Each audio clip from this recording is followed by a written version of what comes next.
poor man risks his life to save Billionaire from a falling building, then whispers a name that stuns him. The roar of downtown Chicago was a familiar symphony to Lucas' heart. From a 40th floor of the skeletal skyscraper rising under his command, the city spread out, a testament to ambition and engineering, principles Lucas understood intimately. At 50, he was at the pinnacle of his career, the head of Hart Construction, a titan in an industry known for its unforgiving nature. His buildings reshaped skylines, monuments to his relentless drive. But beneath the bespoke suit and the aura of command, Lucas carried a weight invisible to the world, the ghost of his older brother, Jack. 20 years. 20 years since the suffocating darkness of the collapsed subway extension tunnel. 20 years since Jack, his laughing, reckless, fiercely protective older brother, had shoved him clear of a falling support beam, only to be crushed himself. Lucas had survived, inheriting their father's small construction business, fueled by a guilt-ridden determination to build something immense, something lasting, something worthy of Jack's sacrifice. Now, the Titan Tower, his most ambitious project yet, clawed towards the clouds, a steel and glass embodiment of that drive. He was on site, as he often was, eschewing the sterile comfort of his office for the tangible reality of construction. He believed in seeing things firsthand and walking the floors, his sharp eyes catching details others missed. Today, accompanied by the site foreman, Dave Chonsky, he was inspecting the newly poured concrete on the 42nd floor. The air buzzed with activity, welders showering sparks, cranes hoisting materials, crews shouting over the din. "Pour looks good, Mr. Hart," Chonsky yelled over the noise, gesturing towards the smooth gray expanse. "Curing nicely. We're on schedule for the next steel lift tomorrow." Lucas nodded, scanning the perimeter, his gaze sweeping over the safety netting, the temporary railings, the complex web of steel beams overhead where another crew was working. He felt a familiar prickle of unease, the phantom weight of the tunnel pressing down on him, even here, high above the city. Jack had always told him he worried too much. Suddenly, a deafening screech tore through the air, followed by a horrifying groan of stressed metal. Lucas and Chonsky looked up simultaneously. A massive I-beam, improperly secured or perhaps dislodged by a crane mishap several floors above, was plummeting towards them. Time seemed to warp, slowing to a crawl. There was nowhere to run. Chonsky froze, paralyzed by shock. Lucas felt a cold certainty. This was it. The mountain hadn't claimed him in the tunnel, but the sky would claim him here. He saw Jack's face flash before his eyes, heard his final shout. Then impact. Not the crushing weight he expected, but a powerful shove from his side, sending him stumbling backwards, sprawling onto the rough concrete. He landed hard, the air knocked from his lungs, just as the massive beam slammed down precisely where he had been standing, the impact shuddering through the entire structure. Dust and debris rained down. He gasped for air, ears ringing, trying to process what had happened. He was alive.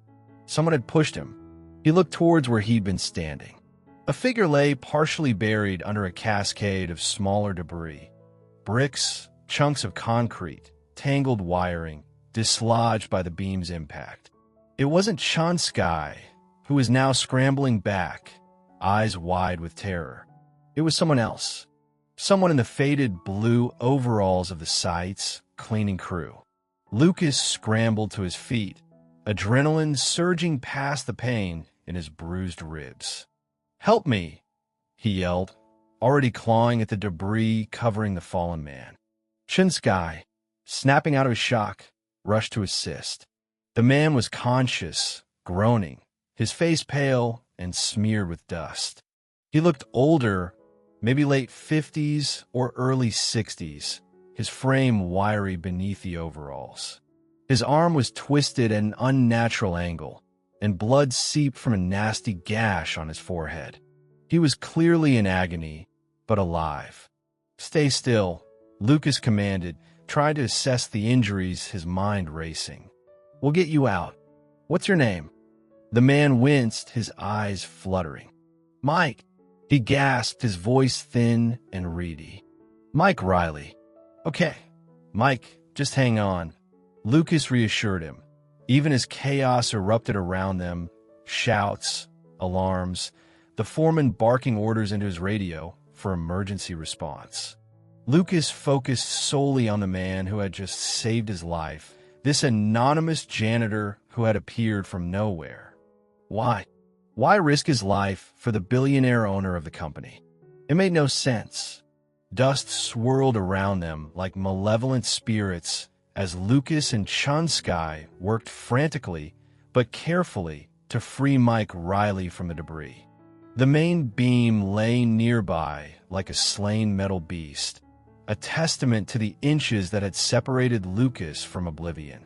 Mike was pinned primarily by smaller, manageable pieces, but his injuries were clearly serious.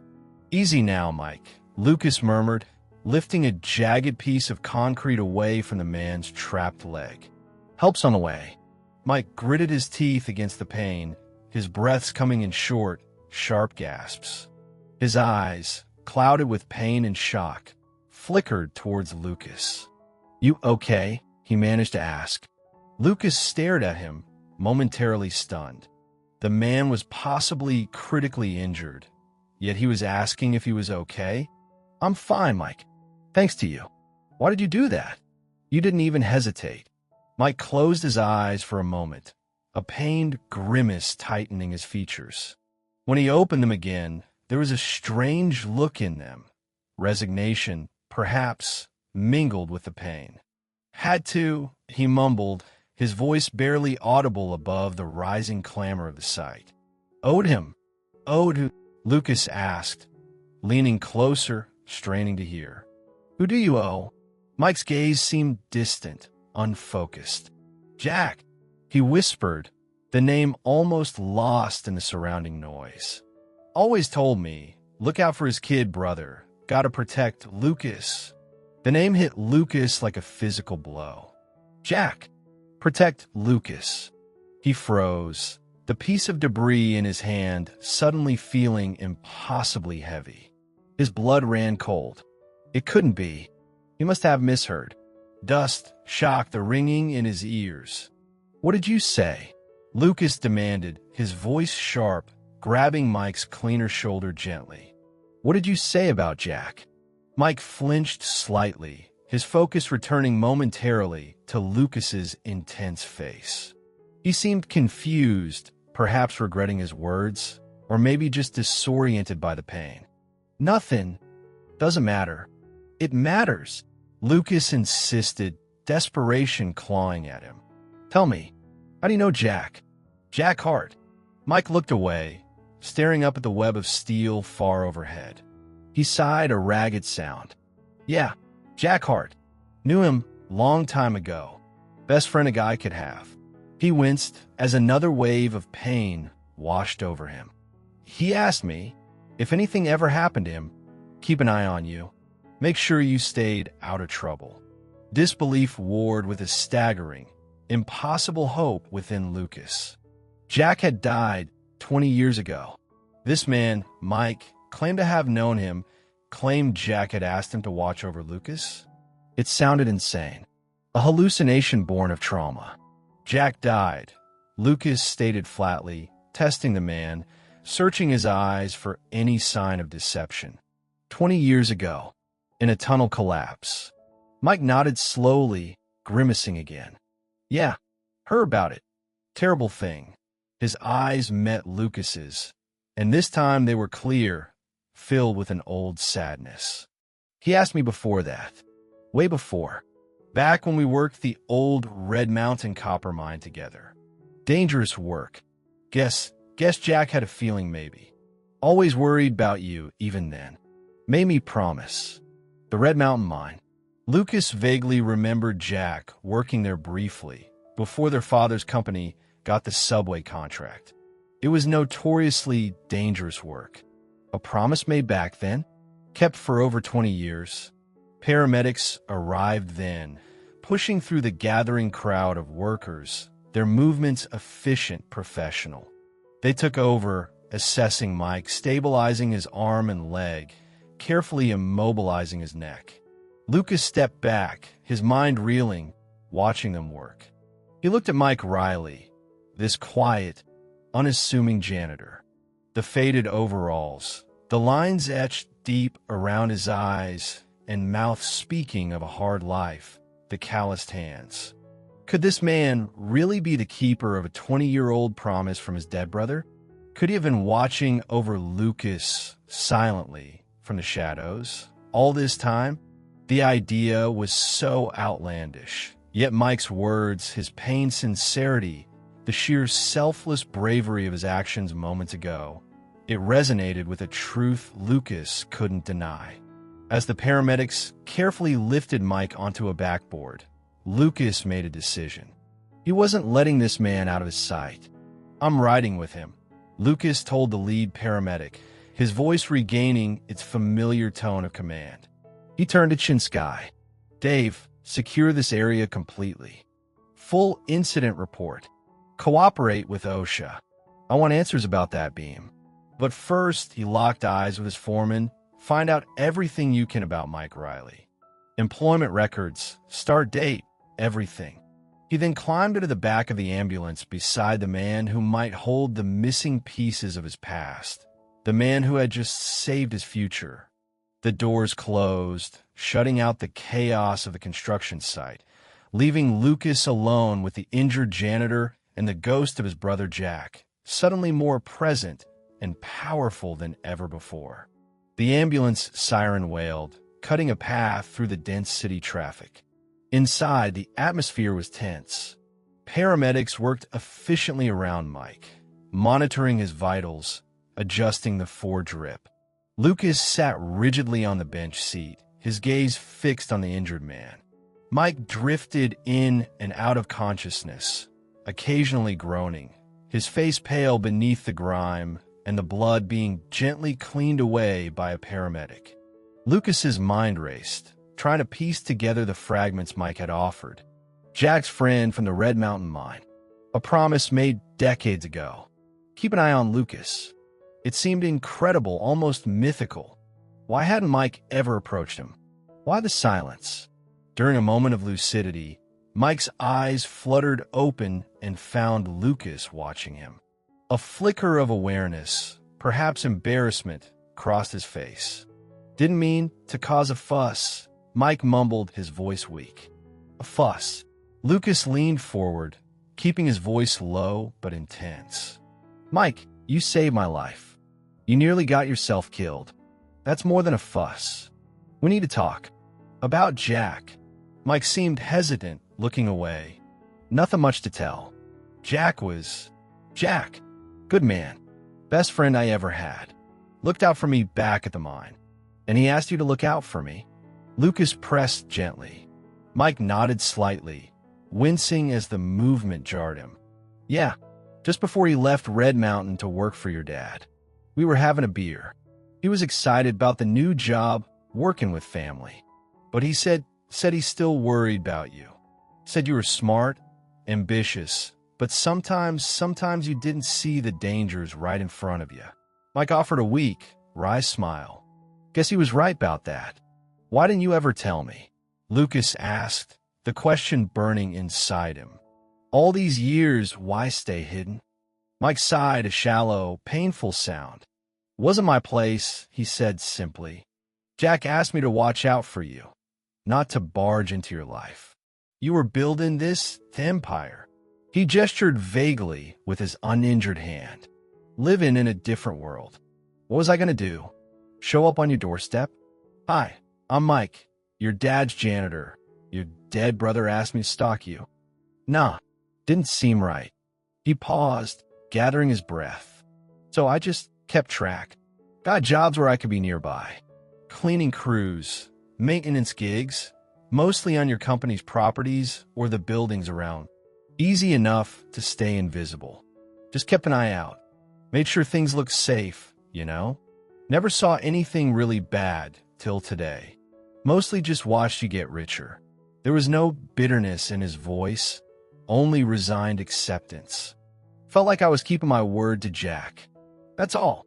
Keeping his word. For 20 years. Working menial jobs, living likely a meager existence, just to honor a promise made to a dead friend. The sheer, unwavering loyalty of its staggered Lucas. He thought of the bodyguards he employed, the security systems protecting his homes, all bought and paid for. And all this time, he'd had another guardian, unpaid, unseen, motivated purely by honor. The ambulance arrived at Northwestern Memorial, one of the city's top hospitals. Lucas was out first, ensuring Mike was received immediately, invoking his name and status to bypass any delays. He demanded the best orthopedic surgeon, the best trauma team. No expense spared, he told the admitting physician curtly. He waited impatiently as Mike was taken for x-rays and further assessment. Harrison arrived, looking concerned. "Mr. Hart, are you all right? I came as soon as I heard." "I'm fine, Marcus." Thanks to him. Lucas nodded towards the trauma room doors. "His name is Mike Riley. He saved my life." He quickly filled Harrison in on Mike's connection to Jack. Harrison, ever discreet, absorbed the information without visible surprise. "What are your instructions, sir?" "Top medical care, obviously. Find out his living situation. I imagine it's basic. We need to arrange something better for his recovery and beyond." "And Marcus?" Lucas hesitated. "See if you can find any records of Jack mentioning a Mike Riley from his mining days. Old letters, photos, anything my father might have kept." "Consider it done, sir." The diagnosis came back. Multiple fractures in Mike's left arm and 2 ribs, a concussion, severe bruising, and deep lacerations requiring stitches. Serious, painful, but miraculously, no life-threatening internal injuries. He would need surgery on his arm and a significant recovery period. Lucas felt a profound sense of relief wash over him. He went to Mike's private room. A standard room wouldn't suffice. As soon as Mike was settled after surgery, heavily sedated but stable, Lucas pulled up a chair, intending to sit vigil, just as he had sat outside the ICU waiting for news of Jack 20 years ago. Except this time, the man behind the door was alive. This time, there was a chance for thanks, for connection, for understanding the true weight of the promise Mike Riley had carried for 2 decades. He settled in for a long wait, ready to listen whenever Mike was ready to talk, ready to finally acknowledge the silent guardian sent by his brother from across the veil of death. Mike Riley surfaced slowly from the fog of anesthesia, the rhythmic beeping of monitors a stark contrast to the usual quiet of his small basement apartment. Pain radiated from his arm and ribs, a dull, insistent throb, but it was muted, manageable. He blinked, trying to focus on his surroundings. Crisp white sheets, the sterile smell of antiseptic, and Lucas Hart, sitting in a chair beside the bed, looking exhausted but intently focused on him. "Mr. Hart." Mike croaked, his throat dry. Lucas leaned forward instantly, his expression softening with concern. "Mike, welcome back. How are you feeling?" He poured a glass of water, helping Mike take a careful sip through a straw. "Like I got hit by, something heavy." Mike managed a ghost of a smile touching his lips. "You really okay?" "I'm perfectly fine, Mike." "Because of you," Lucas said, his voice thick with an emotion Mike wasn't used to hearing from men like him. "The doctors say the surgery on your arm went well. You'll need therapy, time to heal, but they expect a full recovery." "Good," Mike murmured, relieved. He looked around the private room, the high-tech equipment, the view of Lake Michigan glimmering in the distance. This is fancy. It's the least I could do, Lucas said quietly. Mike, I don't even know how to thank you. An awkward silence fell. Mike wasn't accustomed to being thanked, especially not by billionaires whose lives he'd just saved. He shifted uncomfortably. Just keeping a promise, he mumbled. Over the next few days, as the initial haze of medication wore off, they talked. Lucas was a constant presence, ensuring Mike had everything he needed: better food than the hospital standard, magazines, a television Mike barely watched. More importantly, he listened. Mike, initially hesitant and reserved, slowly began to open up. He spoke about Jack, not as the tragic hero Lucas remembered, but as the young man he'd known. Funny, loyal to a fault, quick-tempered but quicker to forgive, always ready to share his last dollar or his lunch pail. He told stories Lucas had never heard. Jack pulling double shifts at the mine to help Mike cover his own mother's medical bills. Jack defending Mike in a bar fight. Jack talking endlessly about his kid brother back home, full of pride and worry. He thought the world of you. Lucas, Mike said one afternoon, his voice rough with memory. Said you were the smart one, the one who was going to build things, make something out of the Hart name. He just worried you'd take too many chances getting there. Hearing these stories, seeing Jack through Mike's eyes, added new dimensions to Lucas's grief. Jack became less of a sainted martyr and more of a real, flawed, deeply loving older brother. It hurt, but it was a clean hurt, different from the suffocating guilt Lucas had carried for so long. Lucas, in turn, found himself confiding in Mike in ways he hadn't with anyone else. He spoke of the crushing weight of Jack's sacrifice, the relentless drive to succeed that felt like both a tribute and a penance. I always felt like I had to live enough for both of us, Lucas admitted, staring out the window. Like nothing I built would ever be enough to justify me being here, and him not. Mike listened patiently, his gaze steady. Jack wouldn't want you living like that, he said finally. He saved you 'cause he loved you.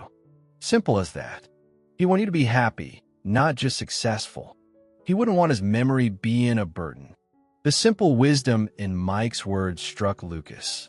He'd spent 20 years trying to outrun his guilt, building higher and higher, as if reaching the sky could somehow appease his brother's ghost. Maybe Mike was right. Maybe Jack just wanted him to live. Harrison reported back. Records from the old mining company were scarce, but he'd found a few old payroll stubs confirming Jack Hart and Michael Riley worked there concurrently. More poignantly, he'd unearthed a box of Jack's belongings their father had kept. Inside, amongst faded photos and keepsakes, was a letter Jack had written to a friend shortly before leaving the mine. In it, he mentioned his buddy Mike Riley, calling him solid as they come, and expressed worry about leaving the dangerous work, but excitement about joining the family business and helping his kid brother Lucas learn the ropes. It was tangible proof, corroborating Mike's story completely. Lucas held the letter, Jack's familiar handwriting blurring through fresh tears. He arranged for Mike's discharge. He had already secured a comfortable, furnished apartment for him in a quiet building with good security and easy access to physical therapy. He set up a generous fund to cover all Mike's living expenses indefinitely, ensuring he would never have to worry about money again. Mike, Lucas said as they prepared for him to leave the hospital, "This isn't charity. This isn't just repayment for saving my life. This is acknowledgement of your loyalty to Jack, of the promise you kept. Your family, in a way. Jack's friend is my friend." Mike looked uncomfortable with the grand gestures, but seemed to understand the sincerity behind them. "Don't need much, Lucas," he said gruffly. "Just glad you're okay. Jack be glad too." As they left the hospital, Lucas felt a shift within himself. The crushing guilt hadn't vanished entirely, but it felt lighter, balanced now by an immense gratitude and a connection to his brother he hadn't expected. Mike Riley, the quiet janitor, had not only saved his life, but had also given him back a piece of his past, offering a path towards healing the wound that had defined him for 20 years. The debt between them felt mutual, complex, and the foundation of an unlikely, extraordinary friendship. Mike Riley settled into his new apartment, a place vastly different from the cramped basement room he'd inhabited for years. It was clean, bright, and comfortable, with a small balcony overlooking a park. Physical therapists came to him, guiding his recovery with expert care funded by Lucas. For the first time in decades, Mike didn't have to worry about scraping by, about the next paycheck, about the physical toll of manual labor. Lucas was true to his word. This wasn't charity. It was the careful tending of a newly discovered, precious connection. He didn't just provide financially. He provided companionship. He visited Mike regularly, initially under the guise of checking on his recovery, but soon because he genuinely sought out his company. They fell into an easy routine, sometimes talking for hours over coffee, sharing stories. Mostly Mike sharing stories of Jack, Lucas listening intently. Other times sitting in comfortable silence watching a baseball game on TV. The vast difference in their lifestyles remained, but it ceased to be a barrier. Lucas learned about Mike's quiet life, his love for fishing, his surprising knowledge of local history gleaned from years of working in different buildings, his simple code of ethics. Mike, in turn, saw past the billionaire facade to the man still mourning his brother, the man grappling with responsibility and the long shadow of the past. He offered Lucas not business advice or societal connections, but something rarer, honest, unvarnished perspective, grounded in loyalty and life experience. Lucas offered Mike a position at Hart Construction, perhaps overseeing safety compliance from a desk or managing archival records, something that utilized his quiet observational skills without physical strain. Mike politely declined. "Appreciate it, Lucas," he said, "but I think my punch-in clock's days are over. Besides," he added with a wry smile, "someone needs to keep you out of trouble off the clock now, too." Their friendship solidified. They visited Jack's grave together, standing side by side before the polished granite headstone. Lucas placed flowers, while Mike simply stood silently, head bowed, paying his respects to the friend whose memory had guided his actions for so long. It felt like a closing of one circle and the beginning of another. Months later, the Titan Tower, the building that had nearly claimed Lucas's life and had instead forged this improbable bond, was ready for its grand dedication ceremony. City officials, business leaders, and the press gathered in the gleaming lobby. Lucas, looking impeccable as always, stepped up to the podium. He spoke of the vision behind the tower, of the challenges overcome, of the hundreds of workers whose skill and dedication made it possible. Then, his voice grew quieter, more personal. "Buildings like this are symbols," he said, his gaze sweeping over the crowd, but seeming to land on Mike, who stood discreetly near the back. "Symbols of ambition, of progress. But they're built not just with steel and glass, but with human effort, human courage, and sometimes profound sacrifice." He paused, clearing his throat. 20 years ago, I lost my brother, Jack Hart, in a construction accident. He died saving my life. His sacrifice has shaped every day since. This building, in many ways, is a testament to the drive he instilled in me. But there are other kinds of courage, Lucas continued, his voice regaining strength. The quiet courage of loyalty, of promises kept even when no one is watching. During the construction of this very tower, my life was saved again, this time by a man named Mike Riley. A man who, I later learned, had quietly honored a promise made to my brother Jack 2 decades ago, a promise to watch over me. A murmur went through the crowd. Lucas gestured towards Mike, who looked deeply uncomfortable at being singled out. Mike's actions that day, and his silent vigil for 20 years, remind us that heroism often wears humble clothes, and the strongest bonds are forged not in contracts, but in loyalty and love. Therefore, Lucas announced, his voice ringing with emotion, "While this tower reaches for the sky, its foundation rests on something deeper." He unveiled a large bronze plaque set prominently into the lobby wall. It read, "Titan Tower dedicated to the enduring spirit of progress, and an everlasting memory of Jack Hart, whose sacrifice inspires us, and whose legacy of brotherhood endures." Applause filled the lobby. Later, away from the cameras, Lucas found Mike. "Thank you, Lucas," Mike said gruffly, clearly moved. "Jack, he would have liked that." "He would have liked you, Mike," Lucas replied, clapping him gently on the shoulder. He knew who to trust. In the years that followed, Lucas Hart continued to build skyscrapers, but something had shifted within him. The relentless drive was tempered with a deeper appreciation for the human element, for safety, for the quiet contributions of those often overlooked. He remained close friends with Mike Riley, their bond a unique testament to a promise kept across decades. They were an unlikely pair, the billionaire builder and the former janitor. But their friendship, born from tragedy and built on the bedrock of loyalty to Jack Hart, was as solid and enduring as the steel structures Lucas built against the city skyline.